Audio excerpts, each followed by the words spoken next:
오늘 아침에 저희들이 욥기서 10장, 11장, 12장, 13장 4장의 말씀을 읽었습니다. 여러분 욥기서가 문학서라 그랬죠. 성경에는 이 장르가 나옵니다. 뭐 역사서도 있고요. 또 서신을 기록한 것도 있고요. 또 복음서도 있고 또 이처럼 문학서가 있습니다. 하나님께서는 여러 가지 장르를 통해서 그 말씀을 우리에게 가르쳐 줍니다. 그리고 하나님이 어떠한 분인가를 말씀은 우리에게 보여줍니다. 말씀에 나타난 하나님의 영광을 우리가 보기를 원하고요. 또 말씀에 나타난 하나님을 우리가 믿고 섬기는 사람들임을 우리가 기억하기를 원합니다. 특히 오늘 읽은 말씀 가운데에서는 더욱더 그 주제가 그렇습니다. 우리가 생각하고 경험한 하나님이 전부가 아님을 성경은 말해주고 있으면서 하나님은 절대 주권자이시며 그리고 하나님이 행하시는 모든 일은 다 옳은 일임을 우리로 알게 합니다. 우리가 욥기서를 계속해서 앞으로 이제 읽고 또 묵상해 가는데요. 욥기서에서 우리가 한 가지 관점을 다시 보기를 원합니다. 다시 말하면 이거예요. 여기서 말하는 지금 엘리바스나 그리고 빌닷이나 소발 그리고 욥이 지금 변론하는 과정에 법정에서 마치 변론하는 것처럼 변론하는 과정 속에 있지만 그들의 입을 통해서 이렇게 나오는 말들 가운데 하나님의 모습이 그들이 경험하고 그들이 알고 있는 하나님의 모습이 나타나고 기록되어 있음을 우리가 알게 됩니다. 그래서 이 말씀 가운데 우리가 하나님을 보기를 원합니다. 그들의 변론 가운데 나타나고 또 제시되는 하나님의 그 모습을 말씀이 말하고 있는 그 하나님의 모습을 우리가 받기를 원하고요. 특히 욥에 대해서 그들이 위로자가 아니라 비난자로 서서 그렇게 욥을 공격하고 있습니다마는 이들이 우리를 공격하고 있다라고 죄 많은 그들이 우리의 죄를 들춰내고 있다라고 생각하고 이 말씀을 받으면 우리에게 큰 은혜가 있을 줄 압니다. 특히 여러분 오늘 이제 마지막 세 번째 그 사람이었던 소발이 이제 듣고 있다가 다시 욥을 공격하는 내용이 나옵니다. 소발 역시도 그 앞에 있는 엘리바스나 그리고 빌닷과 똑같이 다윗을 위로하는 위로자 그리고 그를 긍휼히 여기고 불쌍히 여기는 것을 말하고 있는 것이 아니라 그런 사람이 아니라 역시 그를 비난하고 또 그를 책망하는 그러한 위치에서 이 변론을 하고 있음을 보게 됩니다. 여러분 욥은 언제나 이 세 명의 말이 있을 때마다 욥이 대답을 하는 거예요. 욥이 변론을 하는데 처음에는 앞에 사람이 자기에게 말했던 사람의 것을 가지고 이제 변론을 합니다. 그러고 나서는 이제 욥은 하나님께 기도를 하는 장면으로 언제나 연결이 돼요. 그러니까 엘리바스가 그렇게 말할 때도 역시 두 장에 걸쳐서 한 장은 변론을 하고 한 장은 하나님께 기도하고 역시 논쟁의 아들이라고 그렇게 강하게 비난했던 빌닷의 말에도 역시 마찬가지로 9장에서는 그렇게 변론을 하지만 10장에서는 하나님께 대한 기도가 나오고 있음을 보게 됩니다. 다음에 소발이 말할 때도 마찬가지예요. 소발이 말할 때도 변론을 하고 나서 그러고 나서 하나님께 기도하는 장면이 나옵니다. 욥의 기도, 지금 욥의 형편과 처지를 우리는 기억하면서 이 말씀을 우리가 받아야 됩니다. 그렇지 않고 욥의 상태와 욥의 그 모습을 우리가 저버리고 생각지 않고 일반 사람으로 이것을 받으면은 그러한 의미가 또 내용의 그 깊이를 우리가 깨달을 수가 없습니다. 그래서 욥의 위치로 우리가 돌아가서 하나님을 우리가 바라보고 이 말씀이 나타난 하나님을 이 시간에 기억하기를 원합니다. 여러분 10장은 그래서 하나님께 기도하고 있는 욥의 모습을 보게 됩니다. 특히 여러분요. 그 욥의 상태가 어떤가를 10장 1절에 이렇게 말하고 있죠. 내 영혼이 살기에 곤비하니 내 불평을 토로하고 내 마음이 괴로운 대로 말하리라. 즉 마음에 있는 형 상태대로 이제 이렇게 토설하겠다라고 얘기합니다. 내가 하나님께 아뢰오리니 나를 정죄하지 마옵시고 무슨 까닭으로 나와 더불어 변론하시는지 내게 알게 하옵소서. 하나님 제발 알고 싶습니다. 지금 현재 상황을 나는 이해할 수가 없습니다. 하면서 하나님 앞에 엎드려 그 마음을 이렇게 토설하고 있음을 보게 됩니다. 주께서 주의 손으로 지으신 것을 학대하시며 멸시하시고 악인의 꾀에 빛을 비추시기를 선히 여기시나이까. 지금 이렇게 고백을 하고 있죠.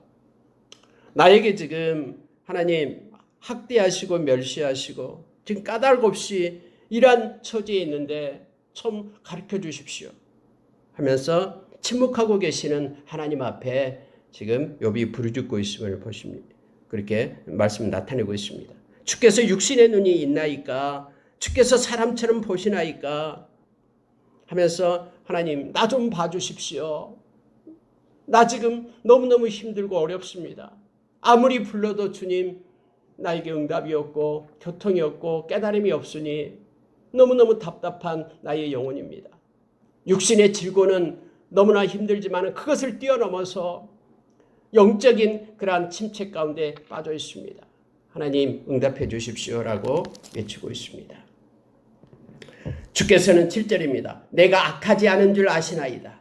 주의 손으로 나를 벗어나게 할 자도 없나이다. 주의 손으로 나를 빚으셨으며 만드셨는데 이제 나를 멸하시나이다. 하나님 지금 이대로 제가 이제는 생명이 다해서 죽을 수밖에 없습니까? 지금 죽을 지경에 이르렀습니다. 라고 지금 말하고 있는 거예요. 그러면서 이는 보십시오. 생명과 은혜를 내게 주시고 나를 보살피심으로 내 영을 지키셨나이다. 그러한데 지금까지는 그렇게 해오신 나의 하나님께서 13절입니다. 그러한데 주께서 이것들을 마음에 품으셨나이다. 이 뜻이 주께 있는 줄을 내가 아나이다. 내가 범죄하면 주께서 나를 죄인으로 인정하시고 내 죄악을 사하지 아니하시나이다. 내가 악하면 화가 있을 것이오며 내가 의로울지라도 머리를 들지 못하는 것은 내 속에 부끄러움이 가득하고 내 환난을 내 눈이 보기 때문이다. 여러분 이게 무슨 뜻이냐면요. 많은 사람이 통념적으로 내 친구들마저도 그렇게 지금 생각하고 있는 나의 형편과 처지를 하나님 보시라라는 거예요. 하나님 눈이 있습니까? 사람처럼 눈이 있으면은 하나님 제발 좀 나를 보십시오. 내가 의롭다라고 말하고 내 스스로 이렇게 죄악 속에 있지 않다라고 내가 말하고 있지만은 죄가 없다고 말하고 있지만은 내가 머리를 들지 못하는 것이 있는데 그게 뭐냐면은 지금 내 모습이 부끄러운 모습으로 가득하고 내가 지금 이 처지, 이 환난, 이 고통 중에 있는 이 환난을 내 눈이 보기 때문입니다. 누가 보더라도 이 친구들마저도 그렇게 얘기하는데 누가 보더라도 저 사람은 저주를 받아서 저 사람은 무슨 죄가 저렇게 많아서 자식들을 다 죽고 모든 가상이 다 망하고 또 모든 육신은 그런 고통 가운데 질곡 가운데 있고 지금 내 눈으로 내 모습을 이 환난을 내가 보고 있고 나의 이 부끄러움을 내가 보고 있습니다. 그러니 이것으로 봐서 주님 이제는 나를 이렇게 죽음으로 이제는 끊으려고 그렇게 하나님께서 이끌고 있습니까? 나는 그렇게밖에 생각할 수밖에 없습니다. 라고 지금 하나님 앞에 막 마음을 토설하고 있는 욥의 모습을 보게 됩니다. 그러면서 이렇게 말을 하죠. 17절에요. 그 친구들을 향해서 말하는 것입니다. 친구를 보면서 주께서 자주자주 증거하는 자를 바꾸어 나를 치시며 나를 향하여 진노를 더하시니 군대가 번갈아서 치는 것 같으니이다. 엘리바스도 나를 치고 빌닷도 나를 치고 사람마다 손가락질하면서 나를 번갈아가면서 나를 칩니다. 이것도 주께서 허락했기 때문에 그런 것 아닙니까? 하면서 군대가 번갈아서 치는 것 같이 나를 괴롭히고 나를 힘들게 합니다. 주께서 나를 태에서 나오게 하셨으면 어찌함이니까? 왜 나를 이 땅에 존재케 했습니까? 그렇지 아니하셨더라면 내가 기운이 끌어져 아무 눈에도 보이지 아니했을 것이라. 왜 나를 생명을 주어서 지금 이 땅에 이곳에 지금까지 살게 하십니까? 만약에 주께 이것도 주님이 주신 것인데 이 생명도 주님이 그렇게 하지 않았더라면 나의 생명이 끊어져 아무것도 없는 것처럼 그렇게 되었을 것입니다. 제발 나를 잠시 동안 버려두사 나를 평안하게 해 주십시오 하면서 하나님 앞에 절규하고 있는 그런 다윗의 모습, 여부의 모습을 보게 됩니다. 이 말을 듣고 있는 소발이 그러면 동정을 하면서 좀 욥을 좀 위로하고 했으면 좋겠는데 그렇지 않습니다. 이미 욥의 처지는 잊어버렸어요. 욥이 지금 그런 처지를 잊어버리고 자기들의 주장에 대한 논리만을 지금 내세우면서 구박하고 있음을 보게 됩니다. 그것이 11절에 나오는데요. 나아만 사람 소발이 대답합니다. 이제 소발은 동일한 주제로 이 11장에서 말하고 있는데 그게 이거예요. 말이 많다라는 거예요. 지금 막 욥이 자기에 대해서 변명을 계속 하잖아요. 그러니까는 소발은 그게 일제 그 말을 듣지 않고 욥의 말을 전혀 듣지 않아요. 그러면서 하는 얘기가 이거예요. 말이 많으니 어찌 대답이 없으랴. 말이 많은 사람은 어찌 의롭다함을 얻겠느냐. 욥, 너 참 말 많다 라는 거예요. 말이 많으면은 그 사람 말 많은 사람 시럽다라고 막 우리도 말하잖아요. 말이 많기 때문에 나는 의로운 자가 아니다. 그 내용은 듣지 않고 그 마음의 그 고통을 토설하고 있는 그러한 욥의 처지를 그러한 긍휼한 마음과 동정심 갖는 마음으로 사랑으로 보지 않고요. 그 말에 대한 것만 지금 반박하고 있는 것을 보게 됩니다. 말이 많았기 때문에 어렵지 못하다. 그러면서 이렇게 말하고 있습니다. 4절 보십시오. 네 말에 의하면 너 돈은 정결하고 나는 주께 보시기에 깨끗하다 하는구나. 네 말을 듣고 있으면은 뭐 간단하네 라고 말하는 거예요. 너는 의롭고 너는 정결하고 아무 죄가 없다라고 얘기하는구나. 그런데 네가 하나님을 잘 몰라서 그렇다 하면서 이제 하나님에 대한 내용을 말씀하고 있는 것이에요. 즉 소발이 알고 있는 그런 하나님을 말하고 있습니다. 하나님은 오미하신 분이다라는 거예요. 진짜 맞죠. 하나님은 너무나 오미하신 분이죠. 그래서 너 생각으로 너가 죄가 없다라고 생각하지만은 너는 죄 없는 게 아니다 라고 지금 주장하고 있는 것입니다. 자 6절을 보십시오. 지혜의 오묘함으로 네가 내게 보이시기를 원하노니 이는 그의 지식이 광대하심이라. 하나님께서 너로 하여금 너의 죄를 잊게 하여 주셨음을 알라. 여러분 잘 보십시오. 이 6절의 말씀은 어떤 내용으로 지금 말하고 있냐면요. 하나님은 지혜의 오묘함을 가지고 계시는데 그 지식이 광대하다라는 거예요. 그 지식이 얼마나 큰지 너는 알지 못한다라는 거죠. 근데 그런 지혜가 오묘하신 지식이 많으신 그런 하나님께서 너로 하여금 너의 죄를 잊게 하여 주셨음을 알라. 이렇게 말하고 있는 거예요. 무슨 얘기냐면요. 하나님께서 너의 머릿속에 너의 생각 속에 너는 엄청난 많은 죄를 지었는데 하나님께서 너로 하여금 그 죄를 기억나지 않게끔 너의 죄를 잊게 하여 주셨음을 너는 기억하라라는 거예요. 네가 지금 의롭다라고 얘기하는데 말로는 지금 내가 죄 진 게 없고 왜 그런지 모르겠다라고 그렇게 말하는데 하나님이 그것을 너에게 생각나지 않게끔 너는 엄청난 죄를 지었는데 생각하지 않게끔 해 주었음을 너는 기억하라라는 거. 이거 바꿔 얘기하면 이거예요. 나는 엄청난 죄를 지었는데 너가 지금 기억하지 못할 뿐이다. 하나님은 다 알고 계시고 지식이 많으신 하나님은 다 알고 계시는데 그런데 너가 왜 자꾸 의롭다고 그렇게 말하냐. 빨리 회개하라 라고 지금 그렇게 욥을 향해서 재촉하고 있는 것을 보게 됩니다. 네가 하나님의 오묘함을 어찌 능히 측량하며 전능자를 어찌 능히 완전히 알겠느냐. 그러니 나는 그 오묘하시고 전능하신 그 하나님, 전지하신 그 하나님을 기억하고 빨리 너의 죄를 고백하라라고 말하고 있는 거예요. 죄가 없다고 얘기하는데 그렇지 않다라고 지금 소발은 말하고 있는 것입니다. 하늘보다 높으시니 네가 무엇을 하겠으며 스울보다 깊으시니 네가 어찌 알겠느냐. 그 온전하신 지식을 가신 하나님을 네가 바라보라 하면서 재촉하고 있음을 보게 됩니다. 그러면서 너는 허망한 사람이다 몰아세웁니다. 자 11절 보십시오. 하나님은 허망한 사람을 아시나니 악한 일은 상관하지 않으시는 듯하나 다 보시느니라. 하나님은 다 알고 있고 보시고 계신다. 세상에 허망한 사람이 누군지 하나님은 다 알고 계신다. 허망한 사람은 지각이 없나니 그의 출생함이 들나귀 새끼 같으니라. 만일 네가 마음을 바로 정하고 주를 향하여 손을 들 때에 내 손에 죄악이 있거든 멀리 버리라. 불의가 내 장막에 있지 못하게 하라. 그리하면 너는 너 환난을 잊게 될 것이고 너의 생명의 날이 대낮보다 밝게 될 것이고 내게 희망이 있으므로 안전할 것이고 너가 또한 평안히 쉬게 될 것이다 하면서 악한 자들에게는 희망이 없이 숨을 거두게 된다.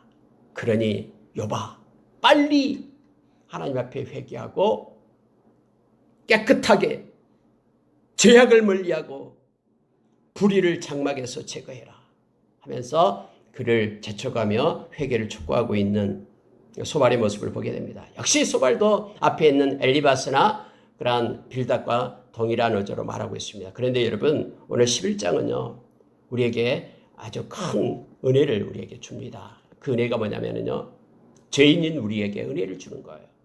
하나님은 다 아시느니라 이거예요.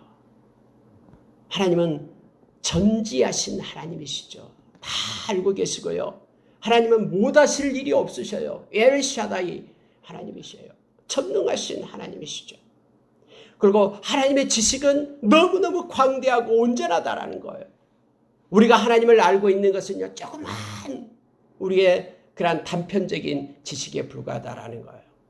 이것을 이 11장에서는 우리로 하여금 알게 합니다. 엄청난 바다의 그 엄청난 바닷물이 있잖아요. 오대양이에요.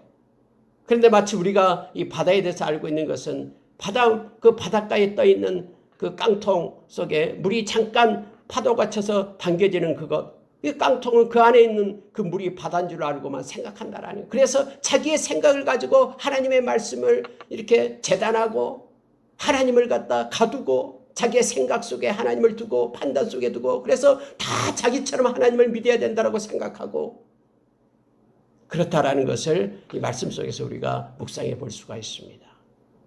하나님은 지혜의 오묘함을 가지고 계시고요. 지식의 광대함을 가지고 계십니다. 그 놀라우신 하나님이시기 때문에요.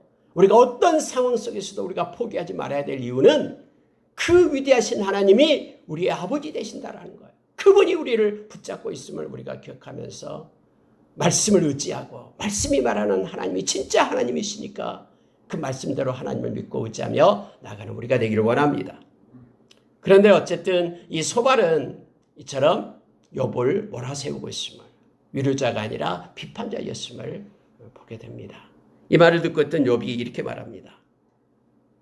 먼저 이제 소발에 대한 변론을 하는 거예요. 자, 12장 3절 보십시오. 나도 너희같이 생각이 있어 너희만 못하지 아니하니 그 같은 일을 누가 알지 못하겠느냐. 네가 지금 말하고 있는 그런 하나님, 오묘하시고 전능하신 그런 하나님에 대해서 나도 다 알고 있다라고 지금 욥이 말하고 있습니다. 여러분, 실제로 하나님께서 하나님 입장에서 봤을 때 하나님께서는 이 소발보다는 욥이 더 하나님을 잘 알고 있다라고 생각하셨죠. 그래서 하나님이 욥을 칭찬하고 욥을 자랑했잖아요. 욥이 온전한 자라고 말했죠. 우리는 이미 하나님께서 그렇게 보증했던 욥입니다. 그래서 실제 욥의 말이 맞아요. 소발이 알고 있는 하나님보다도 욥이 알고 있는 하나님이 더 커요. 더 잘 온전히 알고 있다는 것을 우리는 알 수 있습니다. 그래서 욥이 지금 나도 너희같이 생각이 있어 너희만 못하지 아니하니 그 같은 일을 누가 알지 못하겠느냐 하면서 지금 반박하고 있는 것을 보게 됩니다. 그런데 이제는 하나님 앞에 의롭고 온전한 자가 조롱거리가 되었다. 강도의 장막은 형통하고 6절에 보십시오. 하나님을 진노하게 하는 자는 평안하니 하나님이 그의 손에 후히 주심이니라. 그러나 이제 욥이 반박하는 게 이거예요. 지금 단편을 얘기하고 있죠. 삶의 단편을 보게 될 때 강도의 장막은 지금 형통하다라는 거예요. 악한 자들이 형통하고 있고 하나님을 진노하게 하는 자는 악한 자죠. 그는 지금 평안한 삶을 살고 있다라는 거예요. 하나님이 그의 손에 후히 주심이라. 그것도 하나님이 허락했기 때문에 그들이 땅에서 그렇게 누리고 있는 것이 아니냐라고 지금 욥이 반박하고 있습니다. 여러분, 여기에 하나님이 그의 손에 후히 주심이라라는 것이 잘못 우리가 이해하기 어려운 그러한 구문 중에 하나죠. 근데 NIV 성경을 보면은요, 바로 그들은 그들의 손에 그들의 신을 가지고 다니게끔 하나님이 허락했다. 이런 뜻이에요. 그러니까 그들의 손에 그들의 신을 가지고 다닌다. 그들의 손이 뭐예요? 여기서 악한 자는요. 칼이죠, 칼. 강도니까. 그들이 칼을 가지고 마치 그것이 자신의 하나님인 양 막 그것을 사용해가지고 많은 사람에게 그런 피해를 주고 많은 것들을 빼앗아서 그들이 형통하고 또 그들이 마땅히 하나님의 진노를 받을 자이지만 실제 삶을 보니까 그들이 지금 평안한 삶을 누리고 있다라는 거예요. 마치 시편 73편에서 그렇게 시인이 그렇게 말했듯이요. 그렇게 또 시편 37편에서도 역시 동일하게 말하고 있죠. 약한 자는 죽을 때도 이렇게 고생이 없이 죽는 것처럼 보여지고 떵떵거리면서 죽는 것처럼 살고 그렇게 보여져요. 그러나 여러분 이건 다 단편이에요. 단편. 하나님께서 예비해 두신 심판의 자리가 있다라고 성경은 가르쳐주고 있죠. 그러니까 궁극적으로 보면은 하나님께서는 모든 악한 자를 다 심판하십니다. 그래서 우리가 단편적으로 보는 것 가지고 판단하지 말아야 될 이유가 있음을 성경은 우리로 하여금 깨닫게 합니다. 9절에 보시면은 이렇게 말합니다. 9절에 보면요, 욥이 이렇게 말하죠. 이것들 중에 어느 것이 여호와의 손이 이를 행하신 줄을 알지 못하랴. 하나님의 손이 다 행했다라는 것. 세상의 모든 역사가 하나님의 손에 의해서 주어지고 있다라는 것을 말하고 있습니다. 바다의 고기도 설명을 할 수 있고요. 짐승에게 물어봐라 다 알 수 있고 공중의 새도 다 알고 있다라는 거예요. 이것이 하나님의 섭리고 하나님께서 인도하심 속에 있다라는 거예요.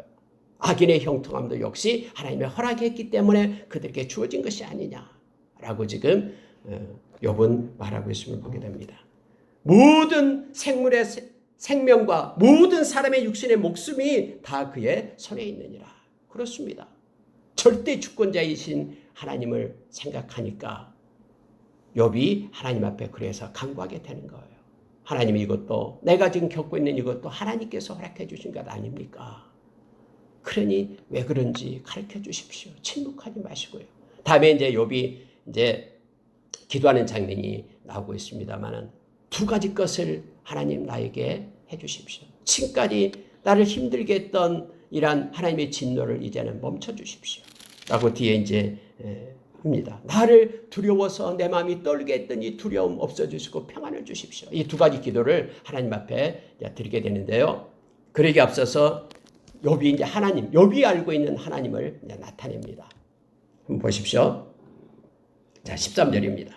지혜와 권능이 하나님께 있고 계략과 명철도 그에게 속하였나니. 하나님은 지혜와 권능, 계략과 명철 다 하나님이 가지고 있습니다. 그러니 하나님께서 허르신 즉 다시 세울 수 없고 사람을 가두신 즉 놓아주지 못하느니라. 하나님이 열어두면 닫을 자가 없고 하나님의 계략과 지혜가 뛰어나기 때문에 아무리 사람이 머리를 써서 그것을 어떻게 해보려고 해도 안 된다라는 거예요. 하나님은 전능하신 하나님이고요. 그 명철이 뛰어나기 때문에 안 된다라고 얘기합니다.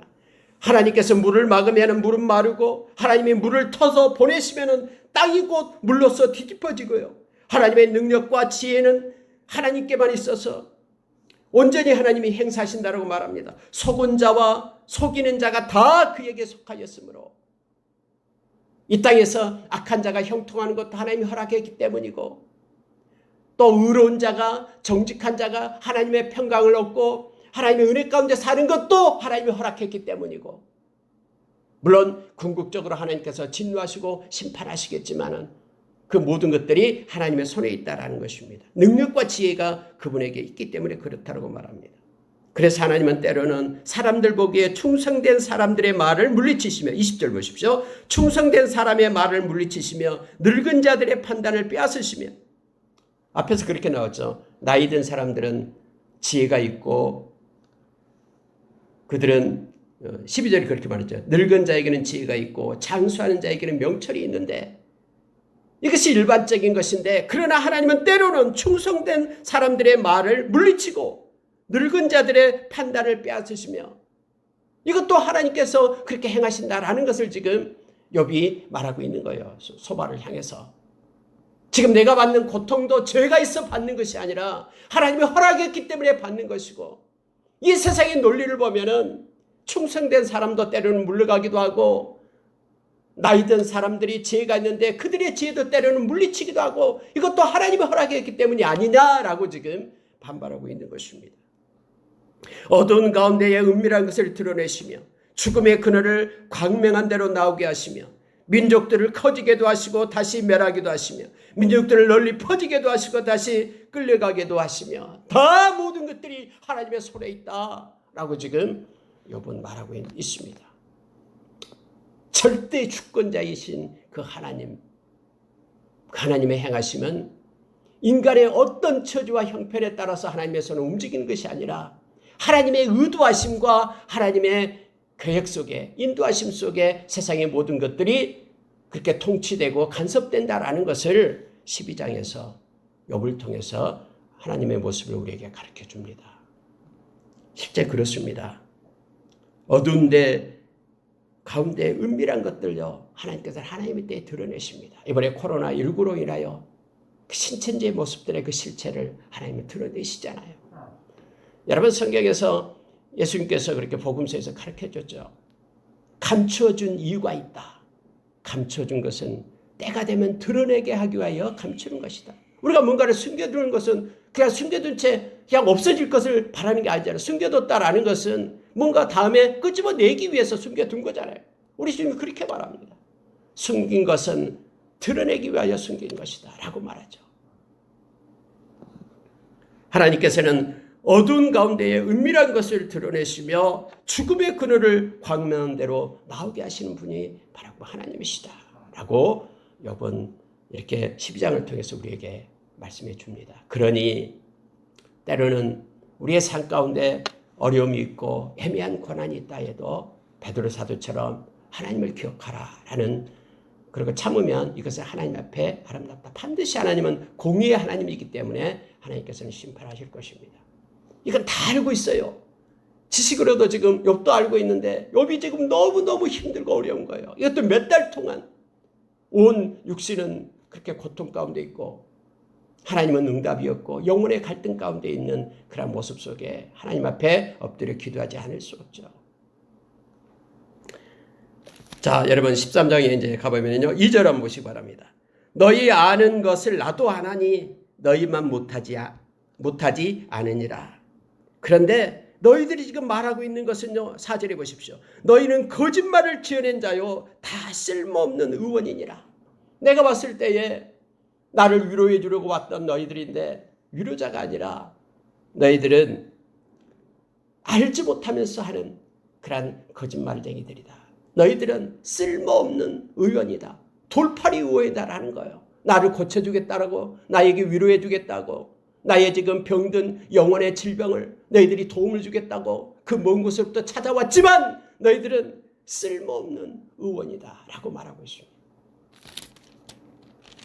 그러면서 제발 좀 잠잠하라 라고 말합니다. 자, 7절이 중요한데요. 자, 13장 7절 보십시오. 너희가 하나님을 위하여 불의를 말하려느냐? 그를 위하여 속임을 말하려느냐? 너희가 하나님의 낯을 따르려느냐? 그를 위하여 변론하려느냐? 잘 보십시오. 여러분, 이게 어떤 내용이냐면 이런 내용이에요. 지금 착각하지 말아라는 거예요. 너희들이 너희들의 가진 지식을 가지고 하나님을 지금 변호하고 있다고, 변론하고 있다고. 내가 지금 하나님 앞에 하나님 왜 그렇습니까? 왜 이런 일을 행합니까? 하면서 내가 하나님 앞에 지금 엎드려 그렇게 간구하고 내 영혼의 갈등 때문에 하나님 앞에 지금 토설하고 있는데 마치 너희들이 하나님의 변호사인 양, 하나님을 변론하는 사람인 양, 하나님을 위하여 지금 너희들이 불의를 말하려느냐라고 말하는 거예요. 그를 위하여, 하나님을 위하여 너희들이 지금 속임을 말하려느냐. 여러분 8절에서 하나님의 낯을 따르려느냐, 이게 무슨 뜻이냐면요. 하나님의 낯을 따른다라는 것은요. 스스로 하나님을 위하여 변론한다라는 생각을 말할 때 쓰는 표현이에요. 하나님의 낯을 따른다라는 말은 하나님에 대해 편애를 보인다라는 뜻이거든요. 하나님을 너희들이 사랑해서 하나님을 편애함으로 하나님을 위하여 지금 변론하려느냐라는 거예요. 다시 말하면 하나님을 위하여 하나님이 행하신 일이 옳기 때문에 하나님을 위하여 변론한다는 생각으로 지금 욥을 책망하고 욥을 정죄하는 방식으로 하나님의 뜻을 따랐다라고 생각하고 있느냐라는 거예요. 이것이 하나님의 뜻인 줄 아느냐? 아니다라는 거예요. 이건 너희들의 생각일 뿐이다.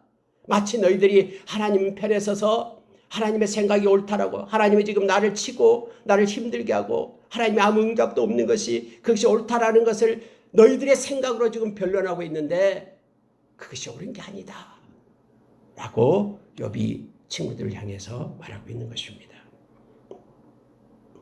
그를 위하여 변론하느냐? 하나님의 뜻을 제대로 파악하지 못하면서 엉터리 변호를 지금 너희들이 하고 있는 거 모르느냐? 이것이 하나님의 뜻인 줄 아느냐? 나를 책망하고 나를 짓누르고 하는 것이 지금 하나님의 뜻인 줄 아느냐? 하나님 편에서 그렇게 변론한다고 생각하고 있느냐?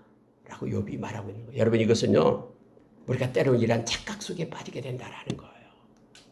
이 욥의 친구들의 착각 속에 우리가 빠지게 돼요. 마치 내가 하나님을 위하는 양, 내가 이 세상에서 나의 생각을 가지고 하나님을 위하여 이것도 하고 저것도 하고 저것도 하고 했다면서 나의 생각으로 하나님을 위하여 뭔가를 일한다고 생각하면서 하는 것이요, 궁극적으로 보면 그것이 하나님의 영광의 빛을 가리는 것이 된다라는 것을 우리가 기억해야 됩니다. 왜냐하면 우리는 죄성을 가진 인간이기 때문에요. 그래서 우리의 생각대로 하나님을 섬겨서는 안 돼요. 이것은 모조품 하나님을 섬기는 것입니다. 실제적으로 여러분, 북이스라엘이요, 단과 그 베델에 금송아지를 만들었잖아요.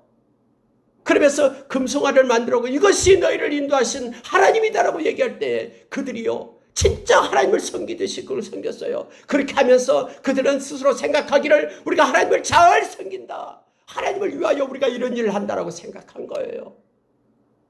거짓을 한 게 아니에요. 그들은 실제 그렇게 하나님을 위하여 한 것처럼 했어요. 모세가 40일간 시내산에 올라가서 하나님과 함께 있었잖아요. 근데요, 그 이스라엘 백성들은 광야에서 모세를 기다려도 오지 않는 거예요. 우리를 인도한 모세가 어디 갔느냐라고 말하는 거예요. 그러면서 모세가 오지 않으니까는, 우리를 인도한 모세가 오지 않으니까 그들이 아론을 찾아가서 우리를 인도할 신을 만들자라고 말하는 거죠. 그래가지고 금붙이 가져와라 해가지고 금송아지 만들어내잖아요. 그랬더니 그들이 막 금송아지가 자기를 인도하시는 하나님이다라고 제단을 쌓고 예물을 드리고 번제를 드리고 야단났잖아요. 근데 실제로 그들은 그렇게 행하는 거예요. 우상을 만드는 거예요. 사람이 우상이 되어 있었어요. 모세가 그들을 인도한 줄 알았어요, 그들은. 그래서 모세가 눈에 보이지 않으니까는 모세를 대신해서 그렇게 인도할 신을 만든 거예요. 여러분, 자기의 좋을 대로 하나님을 섬기게 되면요, 이것은 잘못된 신앙이 됩니다. 지금 욥이 그 친구들을 향하여 말하고 있는 거예요. 너희들이 말하는 마치 하나님의 편에서 하나님이 행하는 것처럼 하나님을 변호하듯이 너희들이 나에게 행하고 있는데 착각하지 말아라는 거예요. 우리는 하나님을 변론할 수 없습니다. 하나님 우리의 변론을 받지도 않습니다. 자의적인 섬김, 이것을 내려놔야 됩니다. 그래서 하나님은 말씀을 우리에게 주신 것이고요, 말씀대로 하나님을 섬겨라라고 말씀을 우리에게 주시고, 말씀에 나타난 하나님을 보고 섬겨라라고 하나님께서 우리에게 그렇게 제시해 준 것이 이 말씀이죠. 근데 많은 이들이 이런 착각 속에 빠지게 됩니다. 그래서 자기가 섬기는 하나님이 옳은 줄 알아요. 그래서 자기의 방법대로 하나님을 섬기지 않을 때는 막 지적질해요. 저 사람이 왜 저런지, 믿음이 없는지 하면서. 지금 욥의 친구들이 욥을 향하여 지금 손가락 자르고 있는 것이 바로 그 내용입니다. 욥은 이것을 지적하고 있음을 보게 됩니다. 하나님의 낯을 따르려느냐, 그를 위하여 변론하려느냐. 하나님이 너희를 감찰하시면 좋겠느냐, 너희가 사람 속임같이 그를 속이려느냐. 너희가 만일 몰래 낯을 따를진대, 이 말은요, 너희가 하나님을 그러한 변론할진대, 이런 뜻이에요. 그가 반드시 책망하시리니 그의 종기가 너희를 두렵게 하지 않겠으며 그의 두려움이 너희 위에 임하지 않겠느냐. 실제 다음에 42장에 가서는 하나님께서 욥의 친구들을 책망하십니다. 욥이 그렇게 여기서 11절에서 말했던 것처럼 그러니 너희는 잠잠해라. 뭔가 하려고 나한테 말하지 마라. 잠잠하고 나를 버려두어 나로 하여금 말하게 하라. 무슨 일이 닥치든지 내가 당하겠다. 하나님께서 내게 어떻게 하시든지 내가 그대로 행하겠다라고 지금 성경은 그들을 향해서 욥이 말하고 있음을 보게 됩니다. 15절 보십시오. 그가 나를 죽이시리니 그는 하나님이십니다. 하나님께서 나를 죽이시리니 내가 희망이 없노라. 그러나 그의 앞에서 내 행위를 아뢰리라. 나는 지금 희망이 없지만 지금 이대로 간다 그러면은 이제 나의 생명은 꺼져갈 것이다. 너무나 잘 알아요. 그렇지만은 그럼에도 불구하고 나는 하나님 앞에서 내가 내 마음을 고백해야 되겠다. 알겠다라고 지금 말합니다. 경건하지 않는 자는 그 앞에 이르지 못하나니 이것이 나의 구원이 되리라. 내가 죽을지언정 내가 하나님 앞에 서겠다. 라고 이 욥은 말하면서 이제 20절부터 이제 하나님을 향하여 기도합니다. 이 부분 보고 마치겠습니다. 20절입니다. 오직 내게 이 두 가지 일을 행하지 마옵소서. 하나님 앞에 서서 기도합니다. 그리하시면 내가 주의 얼굴을 피하여 숨지 아니하오리니 곧 주의 손을 내게 대지 마시오며. 이거 첫 번째 기도예요. 주의 손을 내게 대지 마십시오. 지금 주의 손이 나를 누르고 있습니다. 하나님의 허락 없이는 이러한 일이 나에게 일어나지 않는 줄 내가 너무나 잘 압니다. 주의 손을 내게 대지 마십시오. 하나님, 이 징계를 좀 거두어 주십시오. 너무너무 힘들고 지칩니다. 하나님의 손을 거두어 주십시오. 주의 위엄으로 나를 두렵게 하지 마실 것입니다. 두 번째 기도는 주의 위엄, 주님의 그 권세, 그것으로 나를 두렵게 하지 마십시오.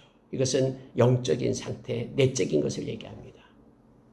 하나님의 그 권세와 높으신 하나님의 그 주권자 되신 그 하나님이 지금 내 마음 가운데 두려움과 떨림으로 가득 차게 했습니다. 하나님 이거 거둬주십시오. 이 말은 하나님 마음에 평강을 주십시오.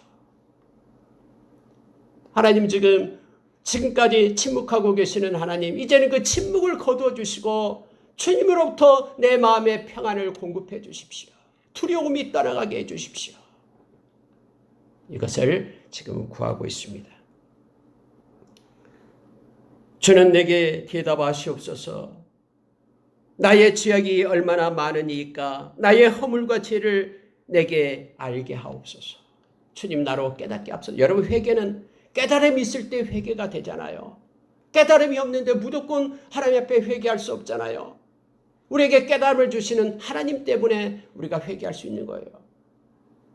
우리가 요한복음 16장 8절에서 우리의 죄를 책망하시는 분이 성령님이시다라고, 죄와 의와 심판에 대해서 우리에게 책망을 해주신 분이 성령님이시죠. 그래서 성령님의 그러한 책망이 우리 가운데 있을 때 우리가 죄를 깨닫고 하나님 앞에 고백하는 것이잖아요.